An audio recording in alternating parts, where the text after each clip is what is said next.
Hello दोस्तों, नमस्कार। Times of तरुण से मैं हूं और आपका एक बार फिर स्वागत करता हूं। और आज हम बात करने वाले हैं 3 कृषि बिलों की। हाल ही में मोदी सरकार ने 3 कृषि बिलों को मंजूरी दी है। 5 जून 2020 को राष्ट्रपति के अध्यादेश से 3 बिलों को मंजूरी मिली है। उसके बाद उन्हें लोकसभा में और उसके बाद राज्यसभा द्वारा ये कानून बना दिए गए हैं। लोकसभा में तो मोदी जी का पूर्ण बहुमत है, तो आसानी से बिल पास हो गए। और जब राज्यसभा इन्हें भेजे गए तो इन पर विवाद हुआ और वो आपने देखा होगा कि कई जो सांसद थे उन्हें निलंबित भी किया गया था, लेकिन जो बिल हैं उन्हें मंजूरी मिल गई। बिलों को मंजूरी मिलने के बाद अब इस वक्त जो है किसान प्रोटेस्ट कर रहे हैं। सरकार और किसान आमने सामने हैं। वो किसान, वो अन्नदाता जो आपकी थाली तक अनाज पहुंचाता है, जो अनाज उगाता है, वो आज इस वक्त सरकार के सामने खड़ा हुआ है। पंजाब और हरियाणा से बहुत संख्या में जो किसान है वो एकत्रित होकर दिल्ली बॉर्डर पर बैठे हुए हैं। और जो 3 कृषि बिल हैं उनमें ऐसा क्या है कि किसान विरोध कर रहे हैं। देखिए, सरकार कोई सी भी हो, किसी की भी सरकार हो, जब वो कोई निर्णय लेती है, जब वो कोई बिल पेश करती है, तो वो उसके लिए हमेशा ऐतिहासिक होता है। और विपक्ष में जो रहता है, कोई भी पार्टी हो, यदि विपक्ष में कोई भी पार्टी है तो उसके लिए वो बिल का विरोध करती है, क्योंकि वो विपक्ष में स्वाभाविक है तो वो उस बिल का विरोध करेगी। लेकिन जो सरकार में है वो अपने बिलों को ऐतिहासिक बता रही है। इस बीच में कोई समझना ही नहीं चाहता, जानना ही नहीं चाहता किसान के लिए ये बिल किस तरीके से लाभदायक है या किस तरीके से किसान के लिए ये हानिकारक है और किसान इसका विरोध आखिर कर क्यों रहा है। तो पूरी चीजें हम इस वीडियो में समझने वाले। तो सबसे पहले हम बात करने वाले वो 3 बिलों की। किसानों को ऐसा क्यों लगता है कि ये बिल उनके खिलाफ है। देखिए, बिल कोई सा भी हो, उसमें ऐसा नहीं है कि खराबियां हो, कुछ अच्छाइयां भी हो सकती हैं और कुछ खराबियां हो सकती हैं। तो हम समझने वाले हैं कि आखिर ये प्रोटेस्ट हो क्यों रहा है और किसान चाहते क्या हैं और इसमें क्या सुधार किए जा सकते हैं। और यहाँ पर एक बात समझने वाली ये है कि जो लोग ये समझते हैं कि ये जो प्रोटेस्ट कर रहे हैं ये किसान नहीं है, ये अन्य पार्टियां हैं, तो भैया निवेदन है कि ये जो विरोध कर रहे हैं ये किसान ही है। ये पंजाब, हरियाणा और अन्य राज्यों से आए हुए किसान ही हैं, क्योंकि किसान को पता है कि उसके हित में क्या है और उसके अनहित में क्या है। चलिए बात करते हैं पहले विधेयक की, वस्तु संशोधन विधेयक 2020। इस कानून के तहत अब जो है अनाज, फल, सब्जियां जैसे कि आलू, प्याज, चावल, जो अनिवार्य नमक, तेल, जो अनिवार्य वस्तुओं की श्रेणी में है उनको हटा दिया गया है। हटाने से तात्पर्य यह है कि जो पहले भंडारण की इनकी एक सीमा हुआ करती थी, लेकिन अब गवर्नमेंट ने बोल दिया है कि अब आप जितना चाहें उतना भंडारण कर सकते हैं। पर इसमें एक चीज ये है कि किसान हो या व्यापारी हो, दोनों भंडारण कर सकते हैं। अब यहाँ पर समझने वाली बात यह है कि और इस चीज में एक चीज और जोड़ी गई है कि आप भंडारण कब नहीं कर सकते हैं, या तो जब युद्ध की स्थिति हो या फिर कोई आपदा आई हो। तो चलिए ठीक है, अभी तो ऐसा है कोरोना चल रहा है तो अभी ये चीज चल भी जाती है, लेकिन ना युद्ध रोज रोज होने वाले और ना ही रोज रोज आपदा आने वाली है। तो ये जो अधिनियम, इसमें ये जो विधेयक अभी बनाया गया है, वस्तु संशोधन अधिनियम, इसमें भंडारण की छूट दी गई है। तो आप खुद विचार बन करें, आप यदि किसान हैं तो आप सोचिए कि आप कितना भंडारण कर सकते हैं। आपने एक फसल लगाई हुई है, आप जब दूसरी फसल लगाएंगे तो आपको पहली जो फसल है वो बेचनी पड़ेगी, क्योंकि किसान के पास ना तो गोदाम होते हैं और ना ही उसके पास इतना समय होता है कि वो अपनी फसल को बचा कर रखे और जब उसकी कीमत बढ़े तब वो बेचे। जिसके घर की छत टपकती है वो फिर भी बारिश की दुआ मांगता है। उस किसान को आप भंडारण की छूट दे रहे हैं, उसको जरूरत ही नहीं है भंडारण की, फिर भी आप बोल रहे हैं भंडारण करो। भंडारण कौन करते हैं? गोदाम वाले करते हैं भैया, व्यापारी करते हैं। तो ये जो बिल है ना, सीधा सीधा उनके लिए बनाया गया। हम किसान है, हमने ये गेहूं फसल लगाई हुई है, इसका भंडारण करने के लिए हमारे पास इतनी जगह ही नहीं है, या अन्य किसानों के पास इतनी जगह ही नहीं कि इसको बचाएंगे और उसके बाद 1-2 साल इंतजार करेंगे जब इसमें महंगाई आएगी, जब हम इसको बेचेंगे। हमें तो भैया ये फसल निकाल के इसको बेचना है और उसके बाद दूसरी फसल लगाने की तैयारी करना है। मान लीजिए एक उदाहरण लेते हैं किसी वस्तु का जिसका भंडारण कर रखा है। अब जो भंडारण जिस वस्तु का किया हुआ है, जब वो मार्केट में नहीं आएगी, देखिए भंडारण करने की कोई सीमा नहीं है, जितना चाहे उतना कर सकते हैं। देखिए पहले 1955 में जो कानून बना था उसमें ऐसा सिस्टम था कि यदि आप जो अनिवार्य वस्तुएं हैं उसका एक सीमा से अधिक भंडारण करते हैं तो आपके ऊपर जो है कार्रवाई की जाती थी। आपको ऊपर एक चालान पेश कर दिया जाता था, जिसमें आपको जेल भी हो सकती थी और आपके ऊपर जो है लाखों रुपए का, हजारों रुपए का जुर्माना रखाया जाता था। लेकिन वर्तमान में वो खत्म कर दिया है। तो आप सोचिए, जब भंडारण होगा एक वस्तु का अधिक मात्रा में, तो जब बाजार में उसकी पूर्ति नहीं होगी तो उसके जो दाम है वो व्यापारी अपने हिसाब से तय करेंगे और जो आम नागरिक है उनको महंगी वो चीजें मिलने वाली हैं। क्योंकि ये जो भंडारण की जो अभी छूट देकर रखी है गवर्नमेंट ने, ये कहीं ना कहीं जो है जमाखोरी को आगे बढ़ावा देने वाली है। तो ये हमारे नजरिए से ये जो बिल है ये हमें किसानों के हित का तो नहीं लगता है। बाकी आप खुद समझदार हैं, यदि आप किसान हैं तो आप अपने नजरिए सोचिए। आप बिल्कुल जरूर पढ़ें, आपको लगता है कि आपके फेवर के हैं तो फेवर के हैं, और यदि नहीं लगता फेवर के तो नहीं है, बाकी आपका निर्णय। चलिए अब बात करते हैं दूसरे बिल की। कृषि अनुबंध विधेयक 2020 यानी कि मूल्य आश्वासन और कृषि सेवाओं पर किसान अनुबंध विधेयक 2020 सशक्तिकरण संरक्षण। तो सीधे तौर पर इसका जो मतलब है वो ये है कि गवर्नमेंट चाहती है कि आप कॉन्ट्रैक्ट फार्मिंग को बढ़ावा दें। गवर्नमेंट चाहती है कि जो किसान है वो सीधे कंपनियों के साथ अनुबंध करे, ताकि उसे अपनी फसलों को लेकर चिंता ना हो।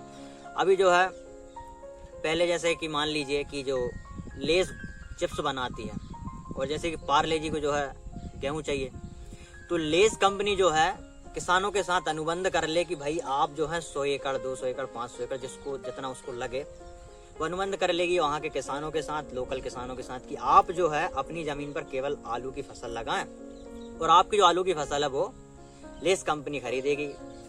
तो पहले वो करार कर लेंगे कि भाई साहब आपकी जो फसल है उसको हम इस दाम पर खरीदेंगे। मान लीजिए जो आलू का जो रेट है 10 रुपए, वो तय कर लिया जाएगा किसानों के द्वारा और जो कंपनी है उसके द्वारा।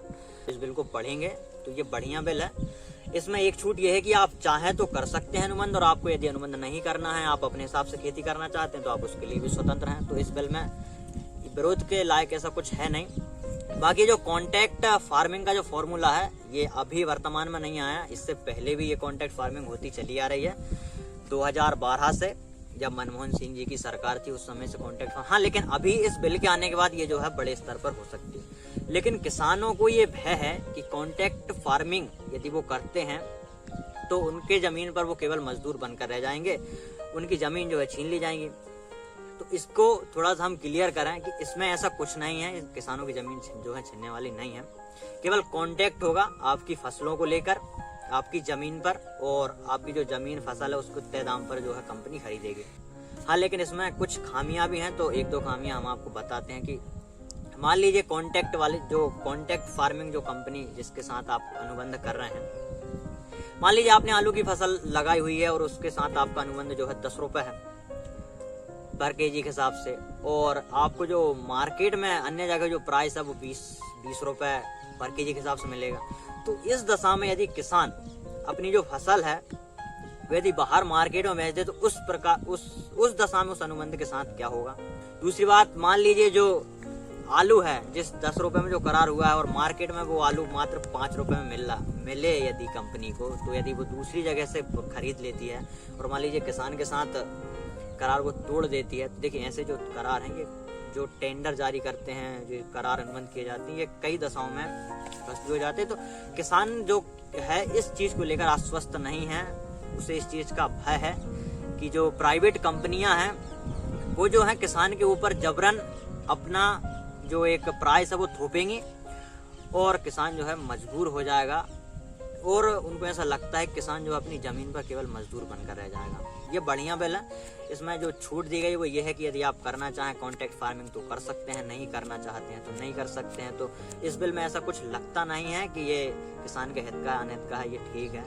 आपको जो लगता है आप हमें कमेंट करके जरूर बताएं। बाकी हम तीसरे बिल की बात करते हैं, और जिसने जो हंगामा मचा रखा है वो यही बिल है जिसका नाम है कृषक उत्पाद व्यापार एवं वाणिज्य संवर्धन एवं सरलीकरण विधेयक 2020।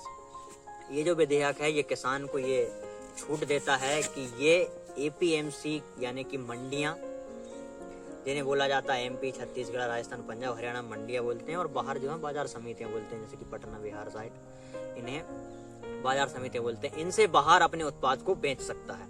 यानी कि जो किसान है लोकल का, वो पहले अपनी जो फसल था उसको मंडी में बेचता था, लेकिन अब वो है भारत के किसी भी राज्य में अपनी फसल को बेच सकता है। ये इस कानून में अभी जोड़ा गया है। पहले ऐसा नहीं था, पहले किसान केवल एपीएमसी में बेचता था, यानी कि दूसरे राज्य में नहीं बेच सकता था, वो थोड़ा इलीगल था। लेकिन अब जो गवर्नमेंट ने जो है इसको एक प्रोसीजर के तहत इसको लीगल कर दिया है। तो अब जो किसान है वो वन नेशन वन मार्केट वाली थ्योरी है इसमें, कि अपने उत्पाद को आप कहीं भी और भारत के किसी भी कोने में बेच सकते हैं। एपीएमसी यानी कि एग्रीकल्चर प्रोड्यूस मार्केट कमेटी, यानी कि मंडियां जो होती हैं एक अच्छा बड़ा सा प्रांगण होता है जहां पर किसान जो है अपने उत्पाद को ले जाता था और बेचता था। जहां पर गवर्नमेंट की एक संस्था है एफसीआई, जो कि एमएसपी पर किसान का उत्पाद खरीदती थी और उसमें भी केवल 2 फसल, जैसे कि एक अनाज है गेहूं और दूसरा जो है वो है चावल। बाकी जो किसान की फसल है वो बिचौलिए आड़ती उनको खरीदते थे मंडियों में। एमएसपी क्या है? एमएसपी जो है मिनिमम सपोर्ट प्राइस है, जिसको गवर्नमेंट तय करती है। गवर्नमेंट कब तय करती है? जब किसान को फसल लगाने से पहले एमएसपी तय कर दी जाती है कि इस फसल पर जो है एमएसपी इतना रहेगा। लेकिन एमएसपी जो है गारंटी बिल्कुल नहीं देता है कि जो फसल है वो इस ही कीमत पर खरीदी जाएगी। नहीं, ये केवल जब गवर्नमेंट कोई उत्पाद खरीदती है, इसमें लगभग 22 से 23 फसलें हैं जिस पर एमएसपी लागू होती है। लेकिन गवर्नमेंट जो फसलें खरीदती है वो 2 ही हैं, एक चावल है और दूसरा जो है वो गेहूं है। इस पर फुल गारंटी होती है कि जो है उसको एमएसपी मिलेगी। जैसे कि जो गेहूं का एमएसपी 1975 रुपये है और चावल का कुछ 1860 रुपये के समथिंग है। तो जब गवर्नमेंट खरीदती तो वो एमएसपी खरीदती, लेकिन एमएसपी जो है मिनिमम सपोर्ट प्राइस है, ये गारंटी नहीं देता है किसान को कि आपको इतनी रकम पर आपकी जो फसल खरीदी जाएगी। अब जो एपीएमसी में जो बिचौलिए जो व्यापारी होते हैं उनकी जो पहले से साठ-गांठ होती है। अब केवल 2 फसलों को छोड़कर, जैसे कि अन्य जो फसलें हैं, जैसे हमारी फल हैं, सब्जियां हैं, दूध से बनने वाले उत्पाद हैं, डेयरी से बनने वाले सामान हैं, फिश है, तो ये जो चीजें हैं इन पर एमएसपी लागू नहीं होती है। अब मान लीजिए एक किसान है, वो अपना जो आलू, प्याज या कोई अन्य फसल आप मान लीजिए वो मंडी में लेकर जाता है। वहाँ पर जो बिचौलिए जो आड़ती बैठे होते हैं वो क्या करते हैं, पहले से अपनी एक कमेटी बना लेते हैं कि आज जो है आलू का या प्याज का हमको ये रेट रखना है, तो उसी हिसाब से उनकी फसल को खरीदा जाता है। तो इसमें किसान को सबसे बड़ी समस्या ये है कि जैसे कि मान लीजिए एमआरपी जो होता है मैक्सिमम रिटेल प्राइस, यानी कि जो पेन है, आप ये पेन देख रहे हैं, इसकी जो कीमत है वो 5 रुपए है और ये तय है। ये पेन आपको कोई 7 रुपए में नहीं बेच सकता और आप इसको 7 रुपए में लेंगे भी नहीं, क्योंकि इसकी एमआरपी तय है मैक्सिमम रिटेल यानी कि अधिकतम खुदरा मूल्य। और ऐसे कोई आपको 2 रुपए में नहीं देगा, मतलब इसके साथ मोल भाव होने की कोई संभावना है ही नहीं। लेकिन किसान की जो फसल है, किसान का जो उत्पाद है, उसके साथ हमेशा मोल भाव पौने दाम पर खरीदी जाती है। आलू का जो रेट है, प्याज का जो रेट है, अन्य फसलों का जो रेट है, वो कौन तय करता है? व्यापारी तय करता है। उसने बोल दिया कि आपका जो आलू 2 रुपए किलो, 5 रुपए किलो हम लेंगे, इससे ज्यादा लेंगे ही नहीं, क्योंकि उनकी तो साठ-गांठ हो चुकी है। तो इस दशा में जो है एमएसपी बहुत बड़ा एक कदम है जिसकी डिमांड जो है किसान कर रहे हैं। भारत में जो उत्पादन होता है उसकी मात्र 6% फसलें ही एमएसपी पर बेची जाती हैं। बाकी जो 94% फसलें वो एमएसपी पर नहीं बेची जाती हैं और वो उन्हें जो है गवर्नमेंट नहीं खरीदती है। अब आप सोच रहे हैं कि ये कहाँ जाती हैं? तो जो व्यापारी हैं, जो साहूकार हैं, जो कंपनियां हैं, ये उनको खरीदती हैं। मतलब ये जो बिल में शामिल होकर आया है, ये चीज़ पहले से चल रही है भैया, कि जो किसान की जो फसल है वो मात्र 6% ही सरकार खरीदती है, मतलब एमएसपी पर बिकती है। बाकी की तो 94% जो है अन्य स्रोतों में ही चली जाती है। अच्छा, पूर्व मंत्री माननीय नितिन गडकरी द्वारा ये कहा गया है पहले भी कि जो एमएसपी है वो सरकार के ऊपर एक अतिरिक्त प्रभाव है। अब वो अतिरिक्त प्रभाव कैसे है? वो ऐसे कि सरकार आपका जो अनाज है एमएसपी पर 19 रुपए किलो खरीदती है और वही अनाज जो है गरीबों को 1 रुपए किलो वो दे देती है। जो चावल है, जो धान है, आपसे वो 1860 रुपए क्विंटल खरीदती है और वही चावल 2 रुपए किलो, 3 रुपए किलो जो है गरीबों को बांट दिया जाता है। तो आप खुद सोचिए, जो एमएसपी है वो सरकार के ऊपर भारी है।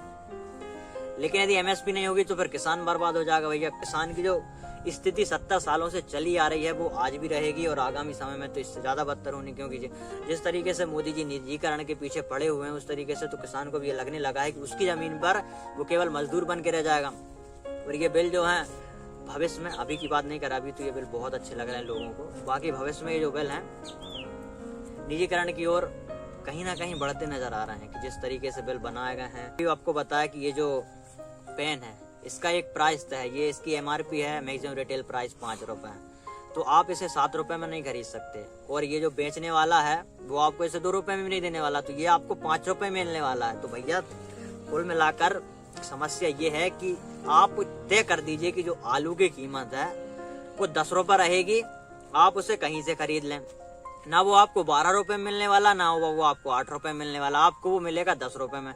तो यदि ऐसा कुछ तय होता है तो ये जो है किसानों के लिए बहुत बढ़िया रहेगा और इससे एक जो क्रम है वो भी चलता रहेगा, क्योंकि जब आप इनका प्राइस तय कर सकते हैं तो आप किसानों की फसलों का प्राइस तय क्यों नहीं कर सकते हैं। आप बिलों को जरूर पढ़ें, क्योंकि बिल पढ़ेंगे तभी आप समझेंगे कि इनमें क्या है क्या नहीं है। बाकी हमने जो बताया है आप इनको जरूर पढ़ें, और आपको क्या लगता है आप कमेंट कर सकते हैं हमें। इसके बाद हम जो है एक नई वीडियो भी लेके आएंगे MSP पर और MRP पर, और आखिर किसानों की स्थिति बद से बदतर क्यों होती जा रही है।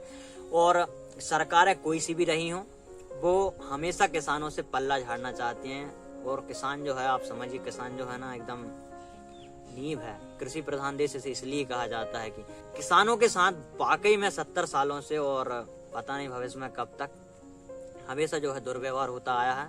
उनकी जो मांगे हैं कभी मानी नहीं गई। हाँ, जब उनकी मांगे जो मानी गई हैं तो उसका एक कारण ये रहा है कि कहीं ना कहीं या तो सरकार बदलानी रही हो या फिर वोट बैंक की राजनीति रही हो। तो MSP भी जो है एक तरीके से यही है। और सरकारें जो सरकारों का काम ही है कि किसानों को केवल वोट बैंक का एक जरिया बनाकर रखा है। इनको इस तरीके से दबाया गया है कि ताकि ये खड़े ना हो पाए। लेकिन भैया किसान जो है अब जो है शिक्षित हो रहा है धीरे धीरे, और वो अपने हक के लिए लड़ सकता है। जो बिल बनाए गए हैं उसमें कुछ ना कुछ संशोधन की जरूरत है, और सरकार को किसानों की मांगे जो है माननी चाहिए। ये वीडियो कैसी लगी आप कमेंट में बताएं, और आपको लगता है कि इस बिल में कुछ छूटा है या फिर हमने कोई चीज इसमें मिस कर दी है, तो आप बिलों को जरूर पढ़ें। और हाँ, किसी के बहकावे में ना आए। बाकी ये आपका व्यक्तिगत नजरिया हो सकता है कि वो बिल कैसे हैं कैसे नहीं है। ये जो वीडियो है केवल जानकारी के तौर पर बनाई गई है। बाकी आप खुद बिल पढ़ें और खुद समझें।